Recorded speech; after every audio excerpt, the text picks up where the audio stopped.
Hello, good evening. I'm Abigail Macmillan. In my day job, work for CAFOD, um, which gives me a link actually to tonight's interviewee, Pat, as well. But I'm also one of the vice presidents of the National Board of Catholic Women. I'm really delighted to be here this evening, hosting this, our latest in our Walking with Women webinars. We're going to be talking tonight about retirement, what that feels like, and how God calls us before, during, and after retirement, and that sort of process and what that feels like as women of faith. If you've not been to one of these before, the structure of the evenings will start with a short prayer. And then I will introduce Pat as our sort of speaker for the evening, but as opposed to putting her on in the spotlight and making her do a talk, we'll actually do it as a conversation. So it'll be an interview between myself and Pat reacting to each other. And then we'll hopefully have plenty of time for you to ask questions at the end. If you'd like to put any questions that you've got into the chat function, that would be the best way to us be able to collate all of the questions as well. Obviously, only as they occur to you. You're not expected to have questions now. There was no homework. You'll be glad to know. Let us start our time together with our opening prayer. Loving God, you who walk beside us on every path of life, we gather this evening as women, seeking your wisdom and your peace. In this season of discernment and love, open our hearts to recognize your voice in our relationships, in our hopes for the future, and in the quiet stirrings of our vocations. Bless every woman here. May your Spirit guide our conversations tonight. May we listen with compassion, speak with honesty, and discover the grace you offer in every season of a woman's life. Walk with us, Lord, and help us walk with one another. We ask this through Christ our Lord. Amen.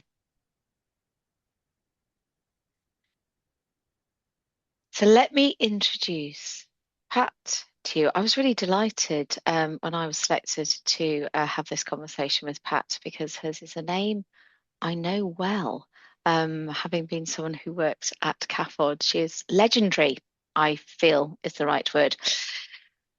And our conversation this evening will touch on the challenges and the joys of retirement. That, of course, looks and feels different, as we're all unique, but also our jobs are all different.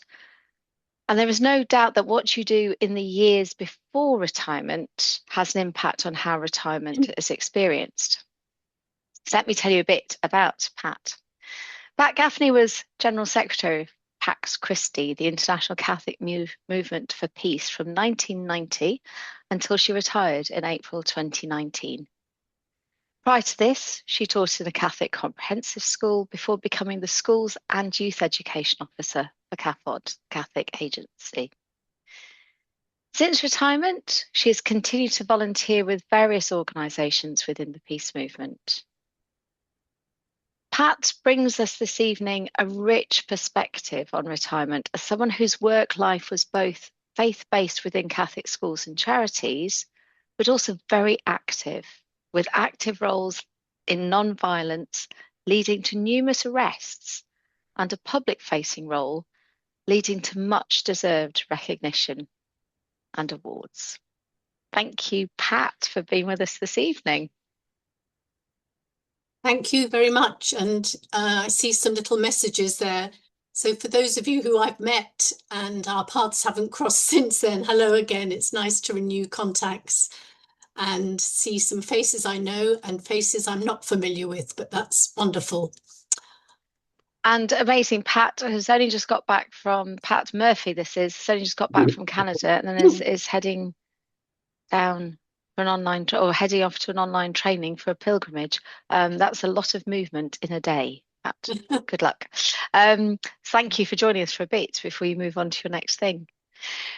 So the decision to retire can be really complex. Pat, what factors played into your decision and those of your friends?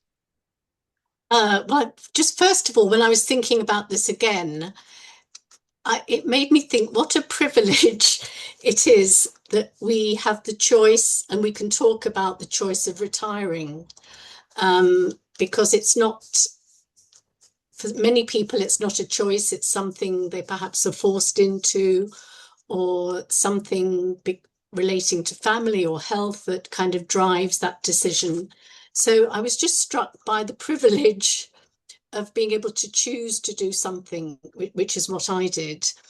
And because I'd always worked from about 18 and I didn't retire till I was 66, I think the years leading up to it, I was kind of in denial at the idea that I would ever have to stop doing paid work, anyway, professional paid work. And but I also realized that you can outstay your welcome in the workplace. And I had been so long in Pax Christi that I think part of my decision was to say to myself, it's time to move on, to open the doors to new people, new, fresh lives coming into the organization. And that helped. That helped me to make the decision. I also decided to give a long run-in time to the people I was working with. So we had a year's notice between my deciding that I was going to go and then actually going. And I think that was very helpful as well. Because when you work closely with people, your decision impacts on lots of other people. So that was important to think about that. And then I think I'd got to that point where I also wanted to kind of root myself a bit more in my own local area, because I've always had jobs where I'm all over the place. So to have something that would be more locally based. And I also really felt the need to do something a bit more pastorally based. So all those factors sort of came together to make the transition and the decision that much easier, so that when the time came, it was the right decision to make. And again, what a privilege it is to do that, to be able to do that. And I guess as you say that, it is an incredible privilege. And I guess it's a privilege the other way as well, that you have the privilege to walk away and that you don't economically need Mm. to carry on working as well. Yes, it's something which it Yeah. feels really scary, but reframing it then as that retirement as a privilege is really useful. You mentioned you're in denial. How long before your actual decision then do you feel that you're in? I mean, at what point did you come out of denial I think and probably think, when I sort of hit the 60 mark and other people were beginning to change lifestyle patterns and move out of paid work, and I suppose I felt I was looking around at friends and colleagues and thinking, oh yes, should I be thinking along those lines? But then kind of putting it to the back of my mind, no, I don't need to do that yet. I don't need to make that kind of decision yet. But then, as I say, I think like most of us, when the time is right, it's right. And I was lucky to get to that point. that feels very comforting, as somebody who's still very firmly in the denial phase. Absolutely. How did stepping away from work reshape how you felt at that point about your own identity and your own purpose? I'm really struck with your biography, Pat, of how much of your job has been very much you as a person putting yourself literally on a front line, being recognised for that work as well. So there's a lot of, I think for everyone, there's a sense of identity and purpose in work. But it strikes me that that was probably slightly even stronger for you.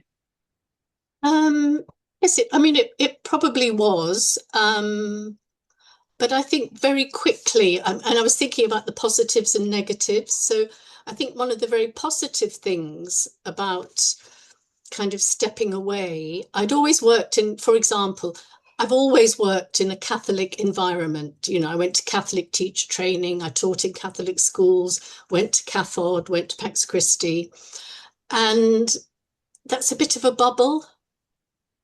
It's a good bubble, but it's a bit of a bubble. And you realize that there's another professional world out there. There's a secular world of all sorts of things going on. And in a way, starting to leaving and looking eventually at other things where I might be present or use my time. Um, it Retirement offered a kind of expansion to my life in some ways. You know, beginning to work with purely secular groups or beginning to work with groups focusing much more on pastoral than on strategic or international stuff. So that was a very positive thing. And that again probably helped me overcome a bit of the fear and a bit of the isolation.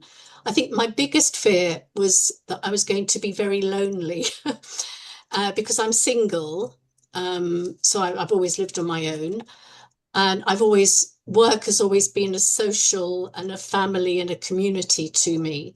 So I think I was very worried about being lonely, what was going to happen. But of course, you don't lose your friends and your networks and your colleagues. They don't completely disappear. And you realize that your loneliness can't be filled with just a routine of doing a job, that you actually have to look in yourself at something else. There's another part to your life that you have to discover. Um, and as I say, you know, I felt very quickly, oh my goodness, my horizons can expand and not kind of get smaller. And that's something that is important to me as I move on in age. I really dread, and this is another hurdle I'll have to face, I dread the time when my world gets smaller for whatever reason, because of health or because of money or because of circumstance.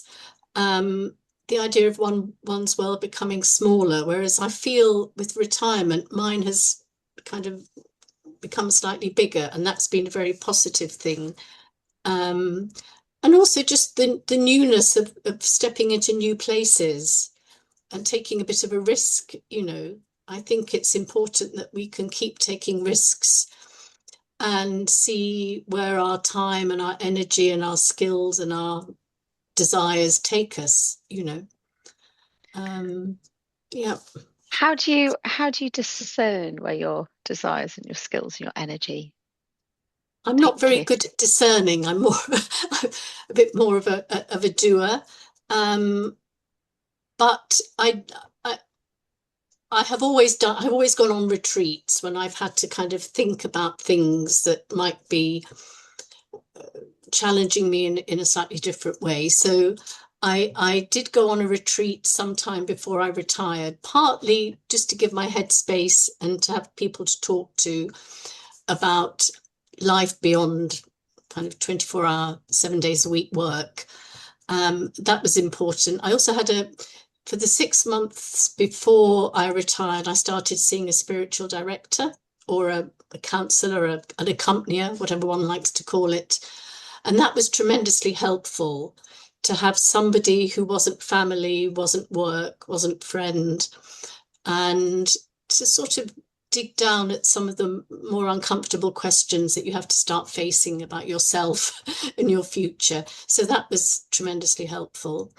And of course, our friendship networks, and I think as well, I don't know, I wouldn't generalize, but I think as women, we can often talk to one another with ease and try and empathize with one another and ask the right questions that help us in discernment.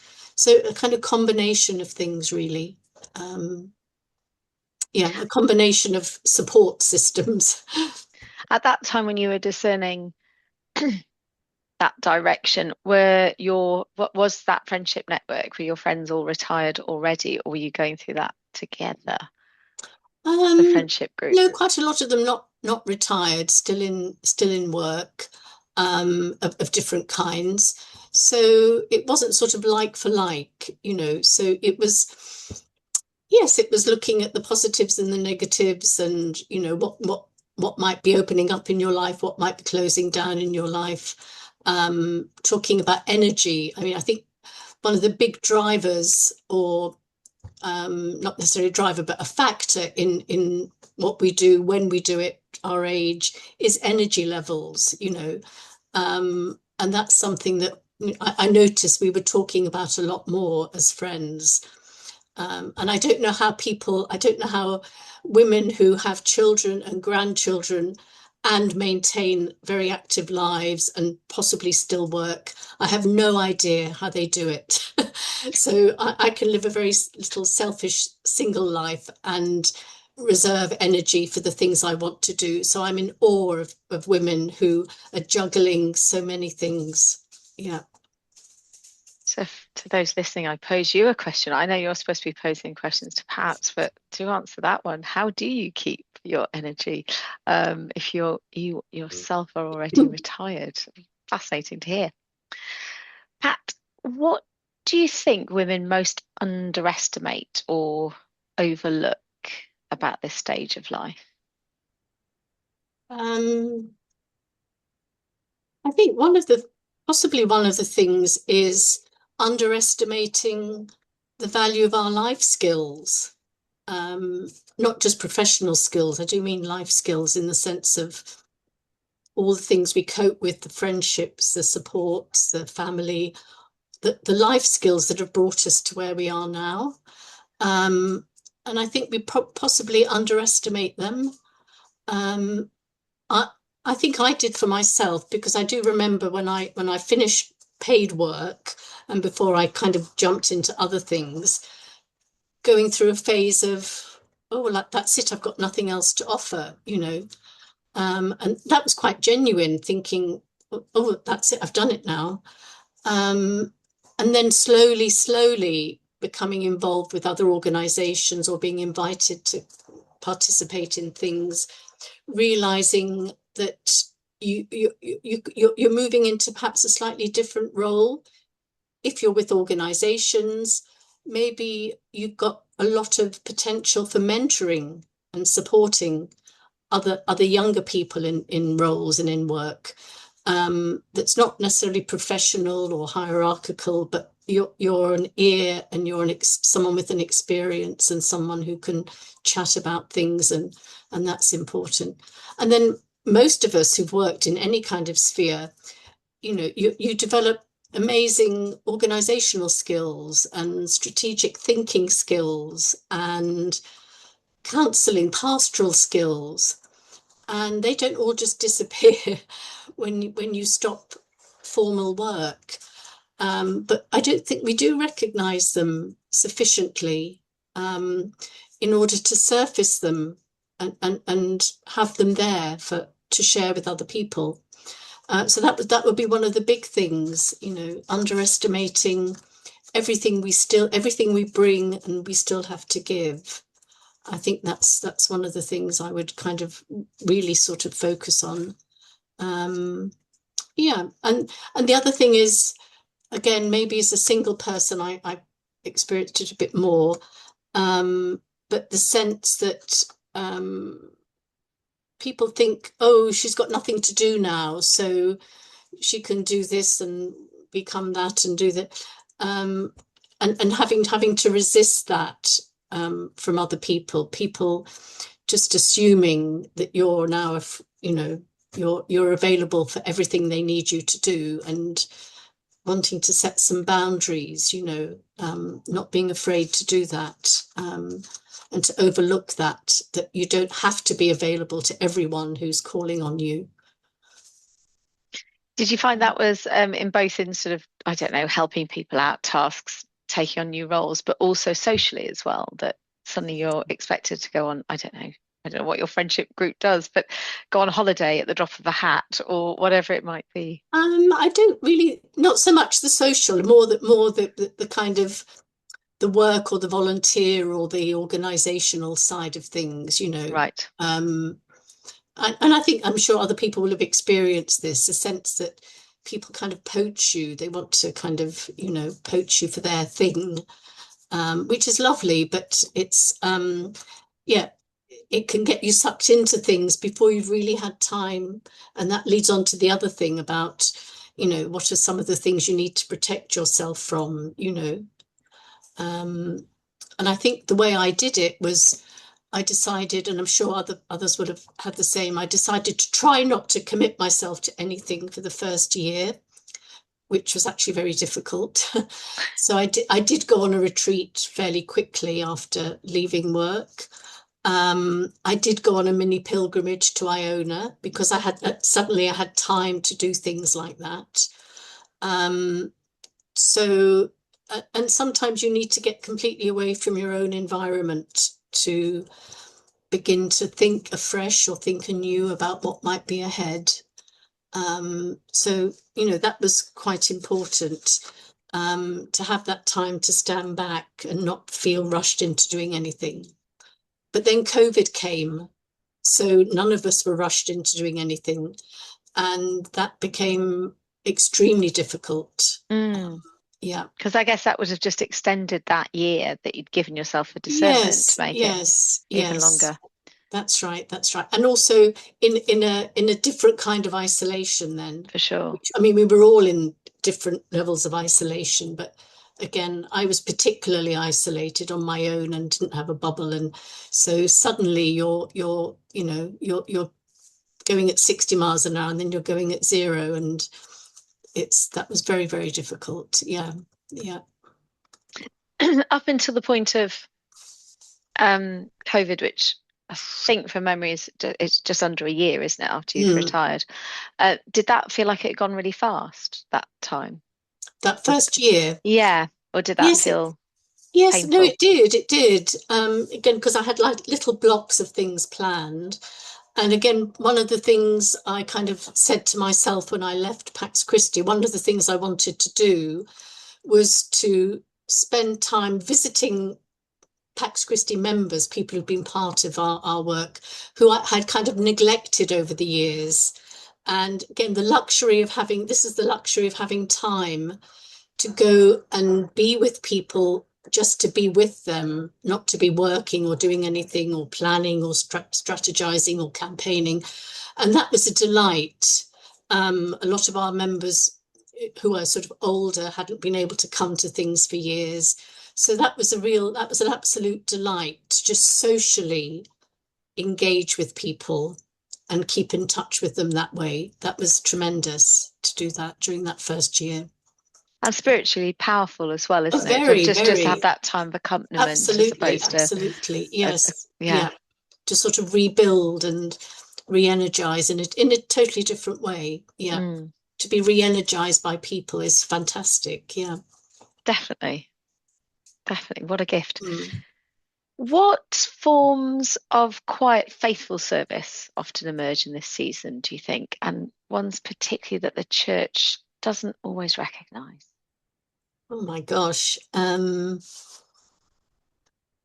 Quiet. Uh, that I find quite difficult. Maybe there I think aren't 'cause- quiet forms of service for you, no, but which no, ones do you think the church doesn't recognize? I think there are. I think part of it is, I think as you get old, I think as you get older, and if you're a woman and if you're single, I think you become even more invisible. You don't fit into, oh, someone's coming with, you don't fit into other patterns that might be there in official parish church structures.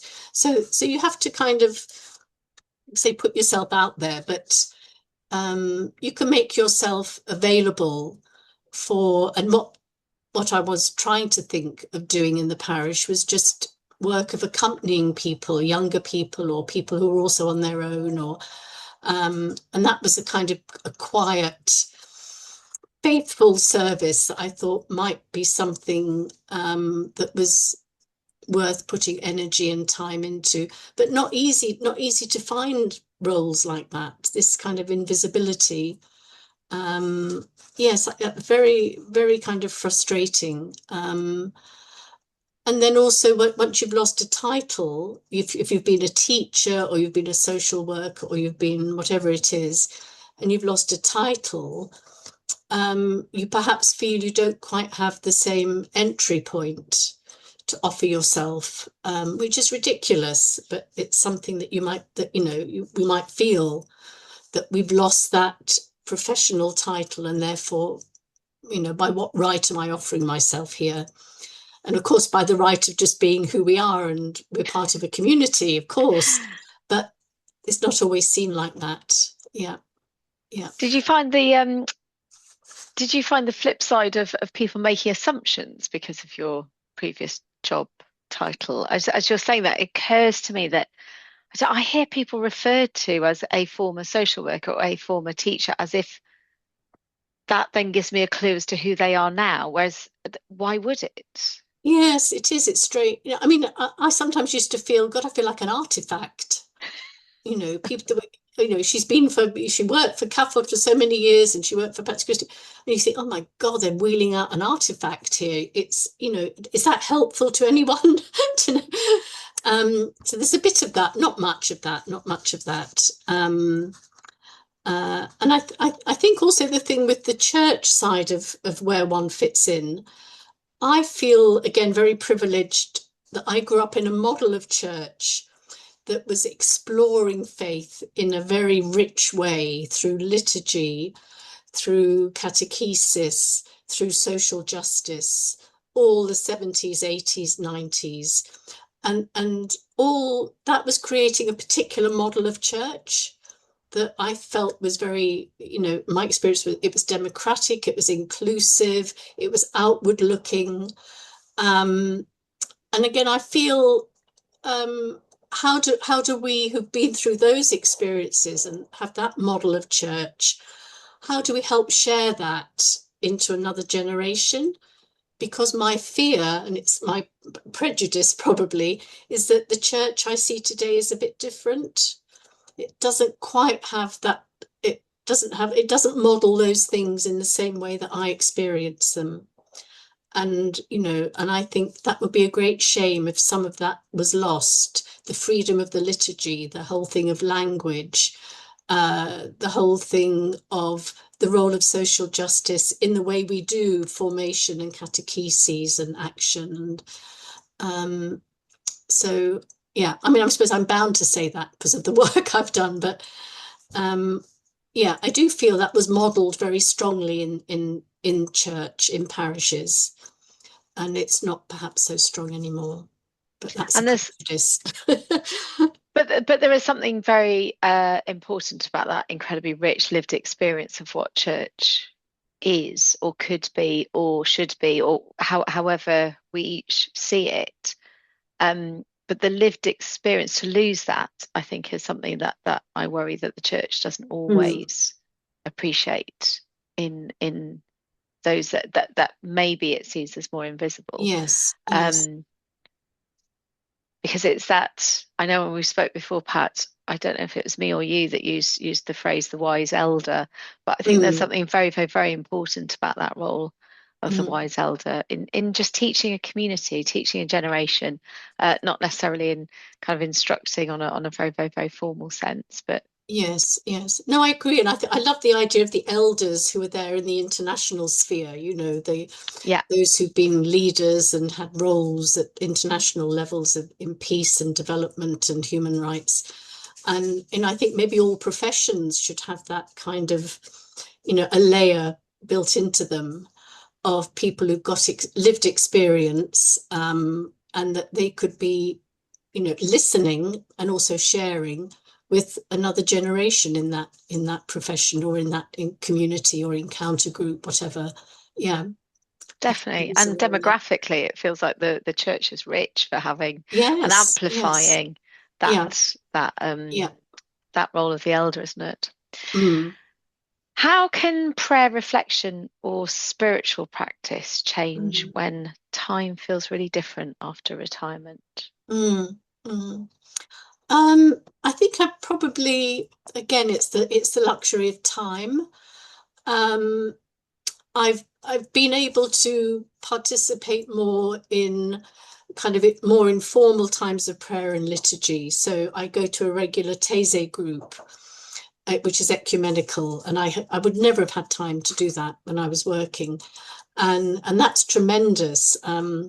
I mean, I love the style of the liturgy, the music, the person who prepares the prayers and the themes is just tremendously creative, and we're all allowed to contribute and participate in that. So that style of prayer, I find the quiet of it and the reflection within it, I find that very powerful, sometimes more than any formal liturgy, that I go to. I also find I go to, it partly links back to work things, but I do find going to liturgies or services that have a social justice focus. So I go monthly to the Vigil for Refugees outside the Home Office. And that's, again, a hugely powerful liturgy where we also read the names of those who died trying to cross the Channel. And we have mourning, and we all that we have lamentation and mourning and repentance, all the themes that we have in our liturgy formally, we can use them in other ways. So being able to participate in that kind of liturgy, those things nourish me greatly, I must say. Perhaps sometimes more than being nourished at Mass on a Sunday, although I do get a different nourishment from that. So it's and also you're keeping contact with a community of people who are like-minded, who share a vision and a worldview, and that to me is important, to keep that alive, to keep that going. Yeah. And I get a sense it's those collective moments of prayer, liturgy that mean a lot for you. Yes. But I also work with a secular group. Again, I started just before I retired, which is Women Against War and Militarism, Women in Black. And we do weekly vigils, silent vigils in central London. And I've really come to appreciate the power of silence, silent witness, which can be very disarming. I think of the last peace message, World Peace Message, and Francis is talking about being unarmed and disarming, and silence can be very disarming in a powerful way. So with those women who have faith or no faith, whatever, being together in silence has a quality to it, and we have a message that we're just projecting visually, but we're together in silence and in black, and that's speaking something. And again, you're creating a different kind of community, of women who've come together against violence and against war. And we don't know one another's backgrounds, and we don't talk about what we believe or don't believe, but that's our focus. So that is important to me, to have those spaces. Yeah. How do you think parishes can better honour the wisdom and experience that women carry into this stage of life? Gosh. And I'm going to tie in Barbara's question in the chat, which is, how has your parish supported you? Yes, I saw that. I don't really know.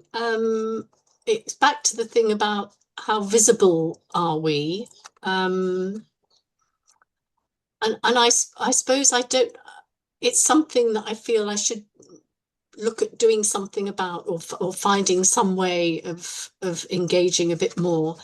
I wouldn't say my parish has helped me. They're very kind, or some of the priests are very kind, and they're very kind of respectful, and they will ask me to do certain things at certain times of year in the parish around peace or human rights or things like that, because that they know that's my background, and they're very courteous about that. But in terms of a spiritual or a prayer life or a community, I wouldn't say there is much in the parish other than what one creates. So I've created a little circle of people. I help train the readers, the young readers, for some of the masses, and that's just delightful, because it's working with young people, trying to just encourage and edge them forward, and listen to them talk about their lives and their experience and why they come to church, or what they're doing at university. That's lovely. but it's very ad hoc. And it's partly because I'm nosy and just want to know about people. But yeah, and I have thought, I do make myself go to things. That sounds terrible to say that. I do try and participate in the life of the parish, but I don't really find a place for myself very often. And that sounds terrible, but I'm not relying on the parish for my nourishment, or I'm not only relying on the parish for my nourishment. I don't think that sounds terrible at all. I think lots of these things are about luck, aren't they? Often Mm, of which parish you're in and who else is in that parish and mm. what's available. And yeah.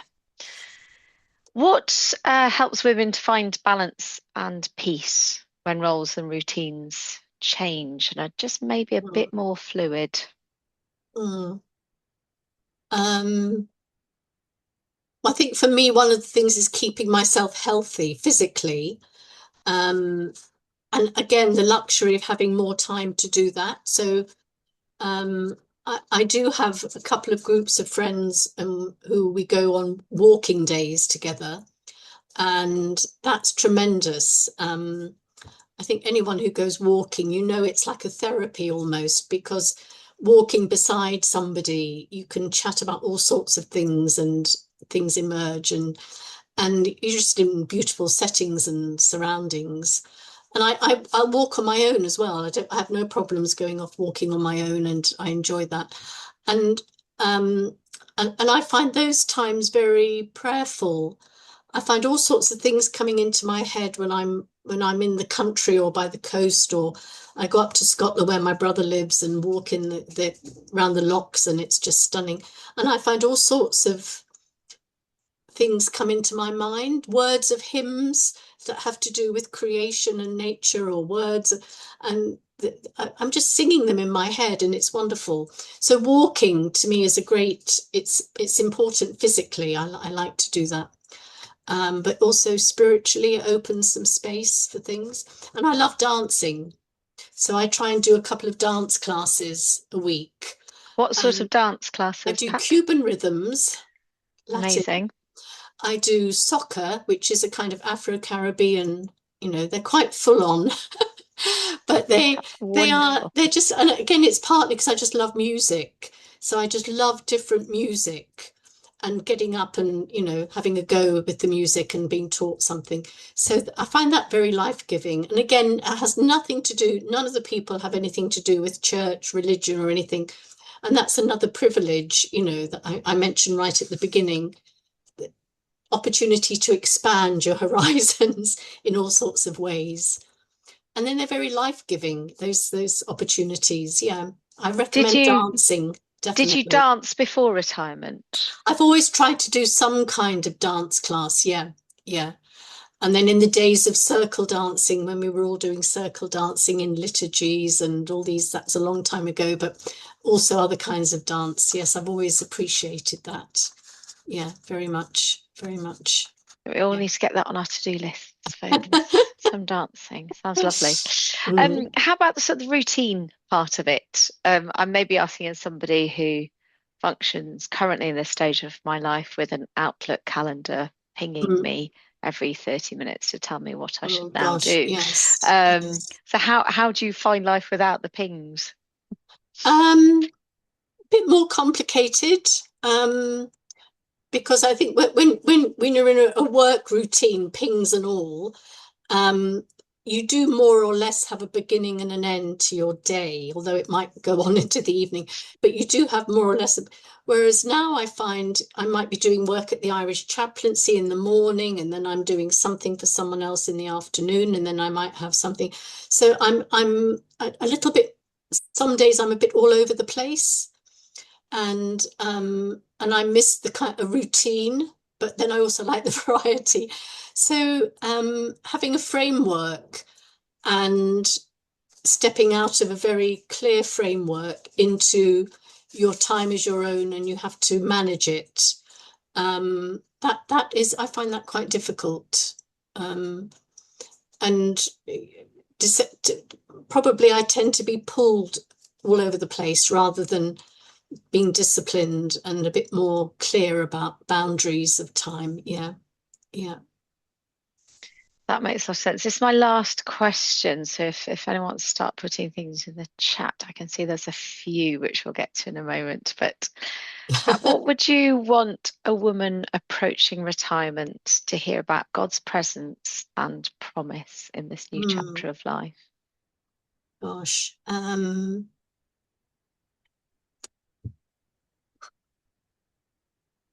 When we had this conversation, I found it quite difficult, and I still do find it quite difficult to answer.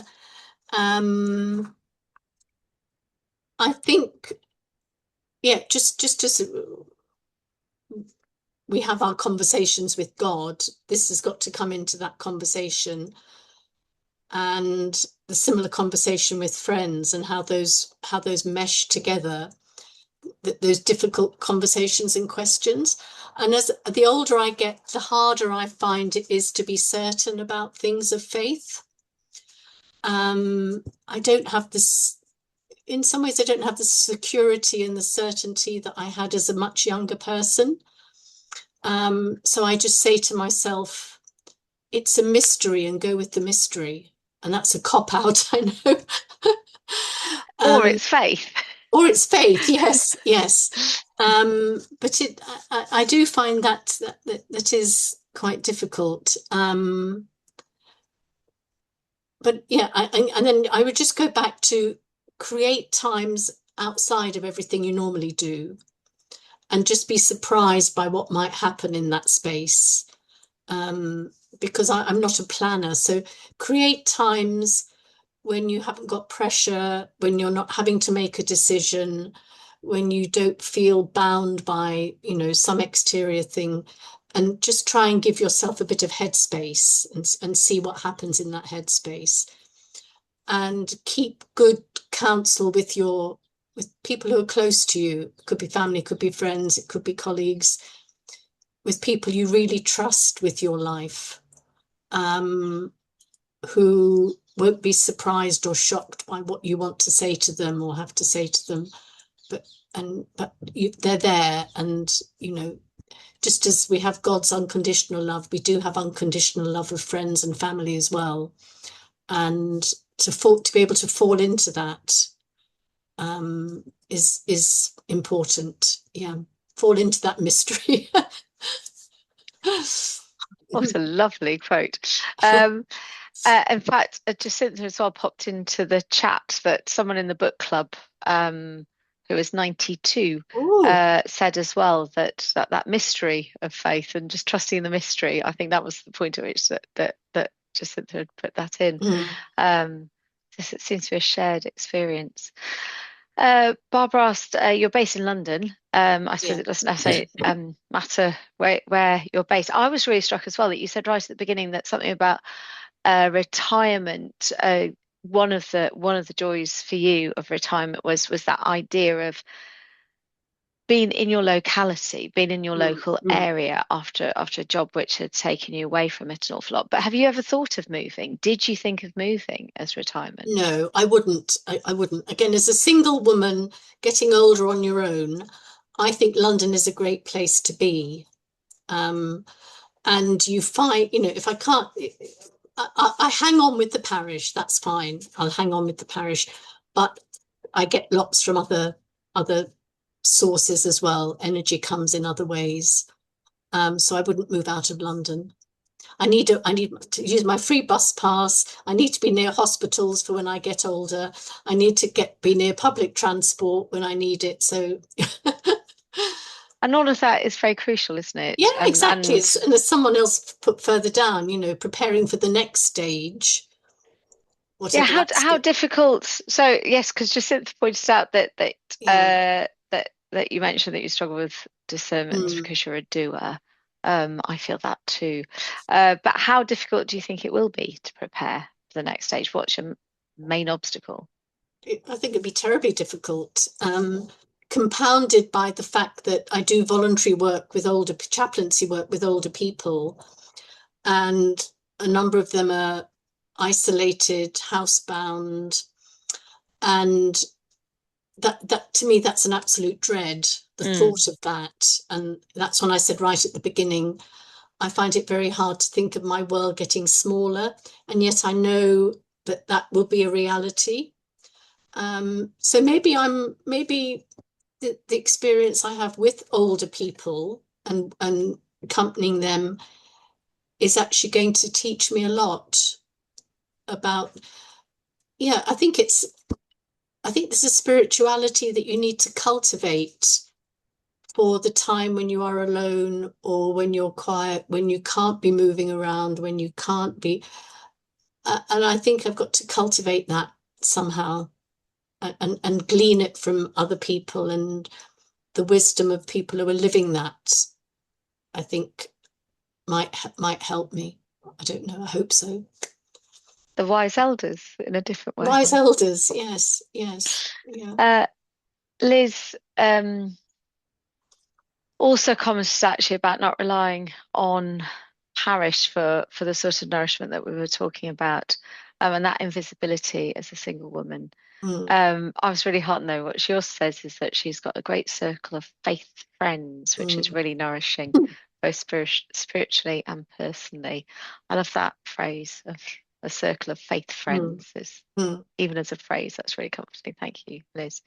Jacinta would like to know what you are reading at the moment. Oh, right. Well, unusual. I do like read. That's another thing I should have put down. I love reading. I'm actually reading a memoir at the moment, and it's the memoir of the Irish writer John McGahern, Okay, who wrote the book Amongst Women. I don't know if any of you've read that. And he I've not also read it. wrote the book that the film is based on, That They May See the Rising Sun. Beautiful book, beautiful film. And I just picked up the memoir in a secondhand bookshop, and it's delightful. It's absolutely, and of course I've got Irish background, so I love reading books about growing up in Ireland in the 50s and 60s. It brings so much back. It's lovely. Yeah.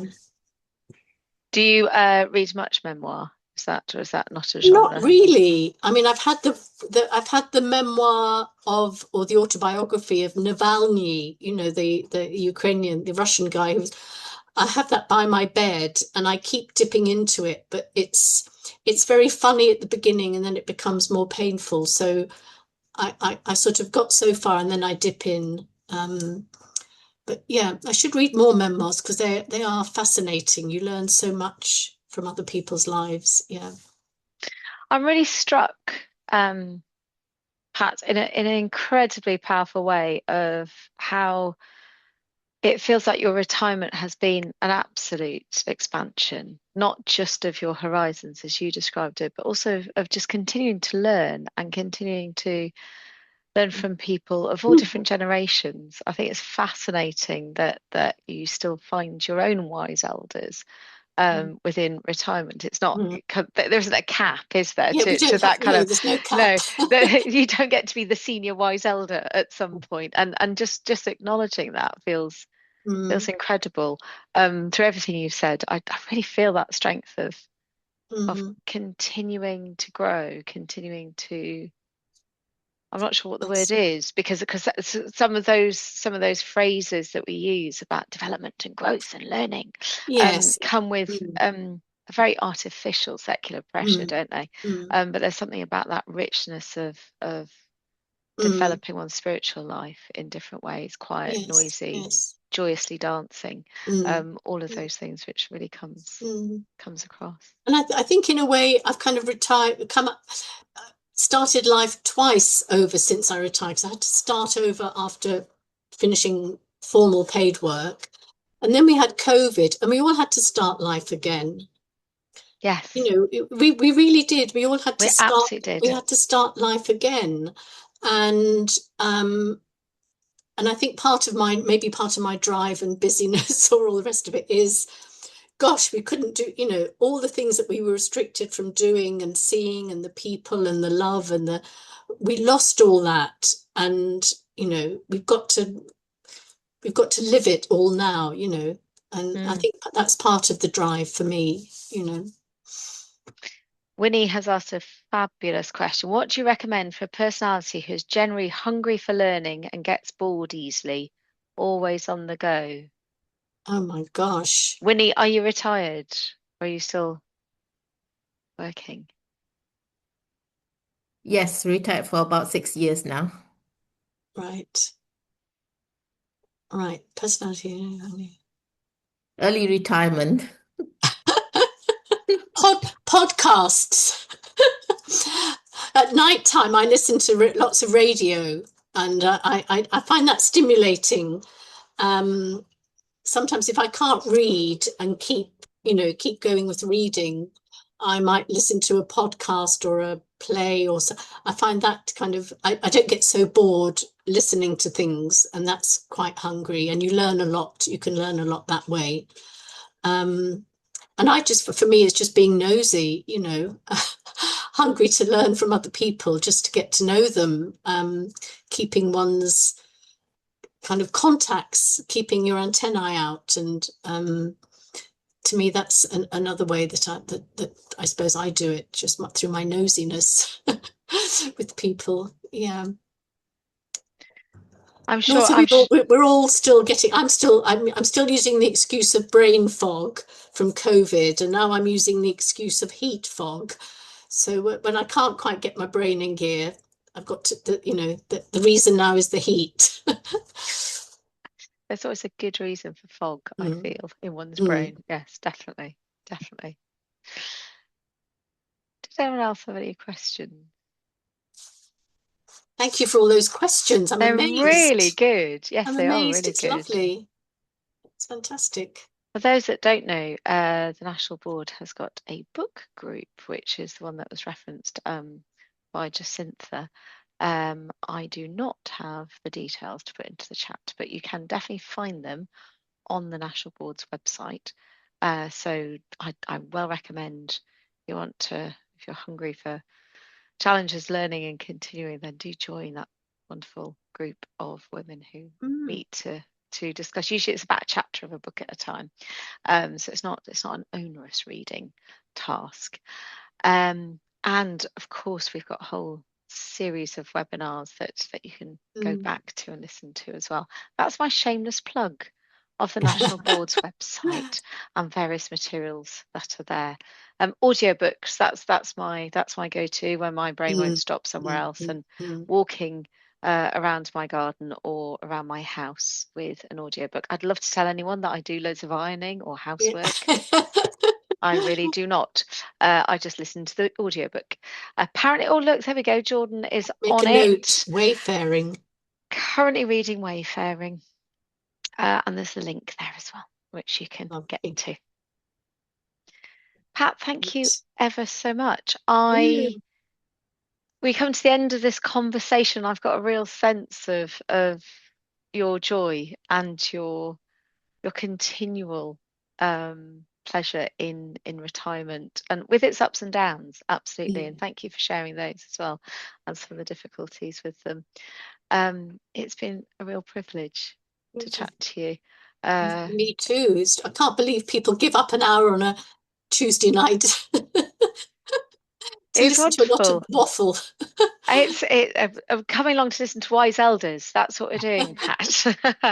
and I think that we all, possibly quite naturally as well, just move towards those circles of people with a shared wisdom or something else that we can learn from. Liz, I definitely agree. Definitely no waffle at all from Pat. Maybe a little from me. However, I would like to close the evening in there's various dates around books coming up, folks. Check the website. Everything will be there. Shall we close our evening together in prayer? In the name of the Father, the Son, and the Holy Spirit. Amen. Holy Spirit, companion and guide, we thank you for the wisdom shared tonight and for the presence of every woman gathered here. You know the desires of our hearts, the joys we celebrate, and the uncertainties we carry. As we step into the days ahead, teach us how to walk gently with one another to support women in all life seasons, and to trust that you go before us, stay beside us. May your peace rest upon us tonight, and may your love shape every step of our journey. We ask this in the name of Jesus, who walks with women still. Amen. Saint Hilda, pray for us. Thank you all so much. Bless you for giving up that hour this evening on a Tuesday evening. And thanks for sharing your time with us. And thank you, Pat. Thank you very much. Lovely to meet some of you, even virtually like this. And to know that you've got your all community out there. It's lovely to be part of it tonight.